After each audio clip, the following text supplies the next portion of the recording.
Remember, there was a point where I was served breakfast on Valentine's Day. Welcome to Just a Thought podcast, a podcast where we explore big ideas, small ideas, and everything in between. I'm your host, Mure, and I'm here to help you think a little deeper about the world around you. Each week, I'll bring you conversations with interesting people, thought-provoking topics, and my own take on the latest news and trends. Whether you're looking for a new perspective on a familiar topic or a fresh way to think about something new, you'll find it here on Just a Thought. So sit back, relax, and let's get started. So hey guys, I will be talking about something that's basically about dealing with heartbreaks. I don't think I'm in the best place to advise you or give you details, but I'll be giving you like how I was able to deal with mine, right? I think every one of us can relate to heartbreaks, right? Either friendship or relationship, that is either your romantic relationship and all of that. You can relate with it. But today I'm going to be truly talking about relationship heartbreak, right? From your lover. Probably you guys have been in a relationship for a very long time or even a short time, because if I say a very long time I will be joking, because I've been served heartbreak from just talking stage, from just situationships.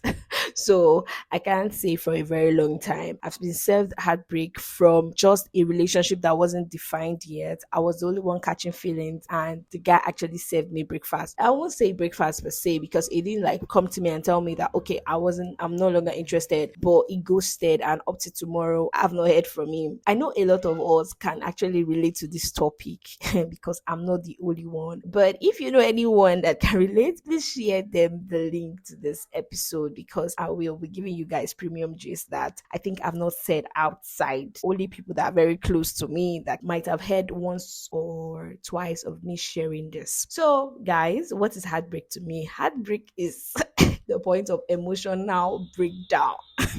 I don't know if this definition makes sense, but that is what it is for me. And as I said earlier, I've been served breakfast from just talking stage and undefined situationships. Like, do you get? So that is premium and bad one, like bad one. How many times have I been served breakfast? I can't even count, because I think I made a mess of like relationships. I got into a relationship at a very early stage. I started trying from my secondary school, which I consider them as friends, because I don't see them as me being in a relationship, because I don't even know what happened that I decided to, start a relationship at that tender age, because the shaggy I saw was out of it. But I'll be starting from the ones that I went through in my, like, probably when I had sense and I knew what I was doing, basically. So the first breakup was me. I was one to serve the guy breakfast, because I think at that point I was jealous, and it was for the lamest reason, because I was jealous that he was like freshers were already coming into the school, and then I couldn't just behold him like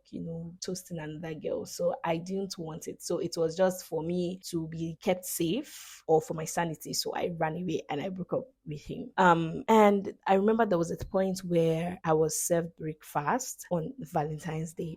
God, this thing is actually funny, but I think this was a point where I was served breakfast. Like, this guy gave it to me, like he told me bluntly that he was no longer interested. Guys, I was sad. And I don't even know how I was able to deal with it, because I don't know, I was just sad. So before this guy that served me breakfast, right, let me say his name is Peter. The guy that served me, literally his name is not Peter, because I don't think I've dated any Peter, but I'm just, for the case of this gist, right, his name is Peter. Before Peter broke up with me, I was with one guy like that. I don't even know. Sometimes I sit down and I'm like, guy, you've gone through shaggy and you can't continue this way. Do you get? So I was with this guy and I would literally pay, go out to go see him. I wasn't earning then. I wasn't working. I was just a student. I would go out to see him, probably at a restaurant, and this guy would ghost me for months, for weeks. Let me not exaggerate. For weeks, this guy would ghost me and then appear back. During that period of ghosting, I'll be sad. I'll be thinking about my life. In fact, if I'm going through a breakup, you can literally say that I'm going through a breakup, because it will be so obvious. It was so bad. I'll be so downcasted, like my life was ending and ruining and was going out of it. Do you get? Like, I'll be so sad. So this guy will ghost me, then come come back, then you see me going, I will just be around this guy. It's not like, funny enough, it's not like I was benefiting anything. This guy was way older than me, like probably like 6 years older or 7 years older than me. And I will go all out. I was still a student, so probably my little pocket money, I will use it to like go out to go see this guy, and he was going to go see me. And funny enough, the one that is supposed to my brain is that I will call him several times, and this guy will not pick. He will not pick. One thing about these breakups that I've noticed is the fact that when you break up, they come back. When you guys break up, like after, let's just give them a few months, what their eyes have seen outside, they come back, and maybe the girls that they are with are now billing them, and you that you are just after love, then they come back to you, and you know that kind of scenario. So this guy came back, and I was like, guy, there was no way we could come back together because of the shege you've shown me. It's not like I was benefiting anything from you. It's not like you were funding me. I would say, oh, because of the funds, I was not going to leave you for where I could not literally tie any gifts to this guy. Like there was nothing in my life at that point that I could say that, oh, this guy got me this sleepers, or this guy got this. It never got me anything. So I was not benefiting. I was all in. Like I was in love. I was in love. Like I literally saw ourselves getting married. Me, but I don't think that guy ever thought of it that way. So I wanted to be with him. I wanted to spend the rest of my life with him. But this guy was so like, he wasn't giving me that, treatment. It wasn't calling. I'll be the one to call. I'll be the one to text. I'll be the one to go extra mile. So apart from that, then back to Peter that broke up with me during Valentine. God. Back to Peter that broke up with me during Valentine's Day, right? This guy literally, after I went for a program in church, and we had like, we always used to host it like a program, a dinner in church. So I came back and I told this guy that. So we're just talking, and this guy I think I said something really bad, and the boy was like, I beg, get out, just leave me alone, blah blah blah. He just said something, and I don't know. I was just immune at that point. Like maybe probably the level of shege I've seen just made me lock up. I was so unbothered. What I did was that then I was so petty, and I know that I don't think I will do that now, right? I was so petty, and for my own space and for my own healing, what I do is that I block and delete your number immediately as soon as possible, because I probably might be tempted to call you and text you, and you probably give me that silent treatment again. So what I did was that I blocked him on all social media platforms that at that point I was following him on. That's Instagram and others. And I blocked him, and I just ghosted. So for my sanity, it really got to me, but I think that blocking and deleting him was actually one thing that helped me, because I would have texted him. I know myself. I am sure it showed me that I would have texted him again. And at that point, I was done with school. I was done in university, so I was going for my youth service at that point and at that point, right? So my dad asked me, what state will I want to serve? Just because I didn't want to meet this guy anywhere around, like, because Abuja, literally, we know each other in Abuja. Like, you can go out and meet somebody that you know from somewhere. So I didn't want to like even sight him. So I ran away. I know that doesn't make sense, but for me, it helped me like hugely, as in it played a really big role in my healing process, do you get? So I left FCT Abuja. Everybody was like, why will you leave your home? I was like, oh, I just want to leave. And then I went to camp. I know in camp now everybody's looking for a lover, looking for who they will spend the rest of their life with. I came to camp. I never searched for love one day.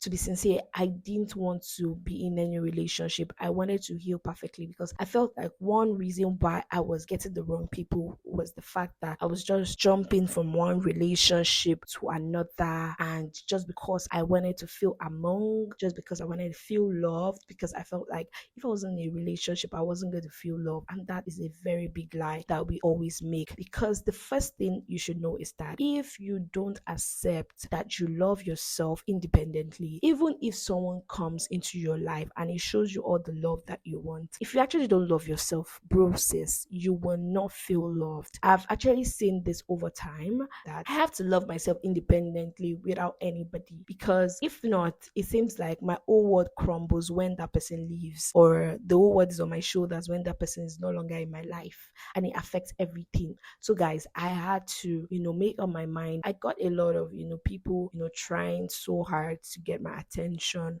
in the camp. But I was so grateful at that point when COVID was still around. So we were on face masks most of the time. So I was on face masks. Like literally, some people put their own down. Me, I don't used to pull my own down. I didn't want anybody to know that I was in that camp at all. So even when I was in the platoon, right, the first day I removed my face masks I think the last week. So the last week, people were shocked that, oh, you're in this platoon. I was like, yeah, I'm in this platoon. Then I just made up my mind. I had a guy that wanted us to be friends in camp, but because I was just not in that phase of my life, I didn't give heed. Like I didn't listen. I didn't want it. And I think that really helped me. So after camp, we were meant to go for our, we were posted to different companies, which I was posted to a real estate company as to assist the admin officer there, right? I just wanted to be focused on the work. I didn't want to get any distraction. At that point, I knew that if I didn't take my time, right, the next one I was going to get into was going to be a mess too. So even when I got people, liking me, and it's not like I didn't like or want to be in a relationship, but at that point I knew that it wasn't the best time. So sister and brother that are listening to me right now, for you to deal with heartbreaks, right, you have to take up the decision, right, to, if it's anything that you will need, is for you to decide that you were not going to be in any other relationship until you are in the best place that you need to be, mentally, physically, spiritually, everyly. You need to be in the best place that you need to be. If not, you'll continue to see the premium shege they are serving you. The breakfast is going to include lunch and dinner. I'm not even lying. I'm not capping at all. So you have to make up your mind, no matter the pressure, whatever, everyone is getting married, everybody is in a relationship. I know it's something that, you can be in your feelings at times. I'm like, but I'll tell you, you should be in the best place that you need to be. Heal first. And this will include you accepting the fact, because what helped me was that I didn't just look at these people just breaking my heart, but I also looked at the fact that I was at a fault at a point. Do you get? So I also looked inward and I checked myself, and I saw that there were some things that I was doing that wasn't just right for me to do. But because I was in a relationship, I didn't see them. But immediately I got out of them, I had to be sincere to myself. I didn't have to lie to myself. I wasn't perfect. I know the other people probably did awful things to me, but I made sure that I told myself the truth, that I had some behaviors, I had some weaknesses that I had to, make sure that I fix and do better. And I had to accept the fact that I have to be the best person for me to get the best person too. I didn't want to just accept and blame them, but also think that I also was at fault at a particular point. Because the lie that we tell ourselves is that the other person is always the bad person, and we are perfect. In fact, we see no wrong in anything that we do. So I want you to be sincere with yourself. Are there things that you know that, would have caused that heartbreak? Work on them. You want the perfect one, you want the best, you want this, you want that. Make sure that you are that person. I said that in the previous episode and I'm saying it again. Make sure that you are the best person and take your time. Don't be in a rush. Don't be in a haste, because the more desperate you are, you just see that you're falling into the wrong hand. And this really helped me. But I just want to be in that space that I don't continue to hate you and have, that bad thing concerning you that, this guy really hurts me, and it will keep on feeding on my, on my mind and, messing with me. So I block. I also decided that I wanted to be the best version of myself. I wanted to work on myself. I didn't just want to go into another relationship because it's going to continue and that circle will continue, guys. Like, so if you know anybody, your brother, your sister, your friends, your cousin, that your niece, your nephew, that you know that have been going through a heartbreak, I want you to set them this episode that there's nothing wrong with you. You will get the best person that you need. And I want you to independently love yourself and don't don't wait for someone else to love you, because if you do, when the person leaves, it's like you are empty. I hope this blessed you, and a word is enough for the wise. Thanks for listening to Just a Thought. I hope you enjoyed the conversation. If you did, please subscribe and leave a review, and don't forget to share. And if you have any thoughts of your own, please share them with me on social media at Just a Thought Podcast on Instagram. I did love to hear from you. Until next time, keep thinking.